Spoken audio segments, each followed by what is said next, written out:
This is the HP X27Q, a 27-inch Quad HD 165Hz refresh rate HDR 400 units of a monitor. Quad HD meaning a resolution of 2560 by 1440 or 2K. I have to say it looks very minimal, but at the same time it's just beautiful. The edges are very small, about half a centimeter each side, save the bottom, which is thicker and houses the HP logo.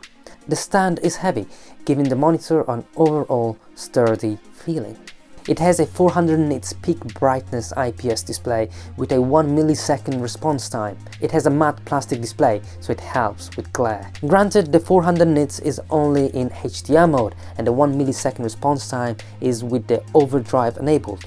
They are there though for you to use. The 27-inch Quad HD display has a pixel density of 109 ppi. It features one HDMI 2.0 port, a display 1.4-in port and one headphone jack. Gotta say, my unit has a bit of a buzzy noise coming from it whenever I plug the headphones in, so I don't use it. I normally put my headphones in my laptop as I plug it in my laptop. Now keep that in mind when you're considering this monitor. The settings buttons are at the back, along with the power button.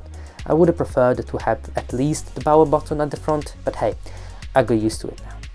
Moving on to what it offers, we have eye-safe certified display, where blue light is reduced to reduce eye strain without distorting the colors. You can move the display up and down, tilt it likewise from -5 to 20 degrees, but not from side to side.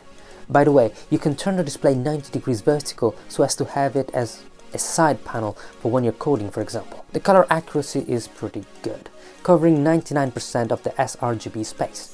I don't have any way to measure that or to check any of the color spaces. I'm just relaying what HP has available on their website. But the website does say that the display is 10-bit, or more specifically, it's 8-bit plus FRC, frame rate control. This means that along with the usual 8-bit colors, the display can simulate the other colors from 10-bit by quickly alternating between two colors, fooling you into thinking it's another color. Does it work on your brain? Yes. Does it display a different color? No. But can you tell? Likely not, so take that as a win.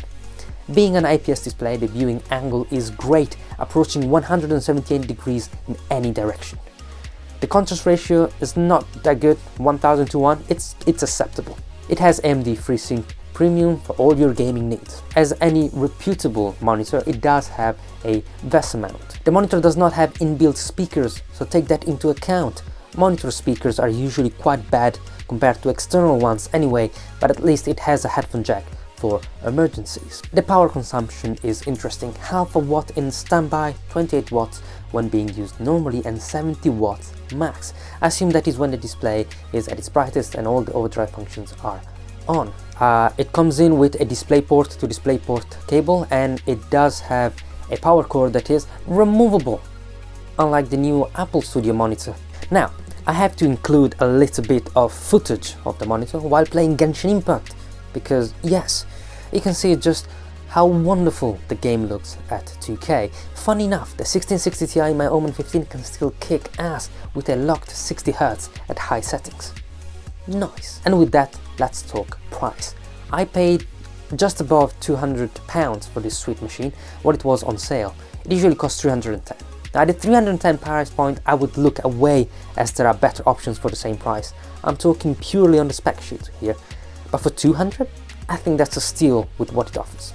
Now the discount was the following from me. -50 from HP, -10% student discount, which is always available, and -10% from a promo code. I used Honey. That stuff actually works. That's all I gotta say. Don't worry, I'm still doing tech videos. I just like uploading random stuff because I'm weird and I don't have a ton of money to buy the latest tech whenever I want. Now thanks for tuning in, and I'll see you next time.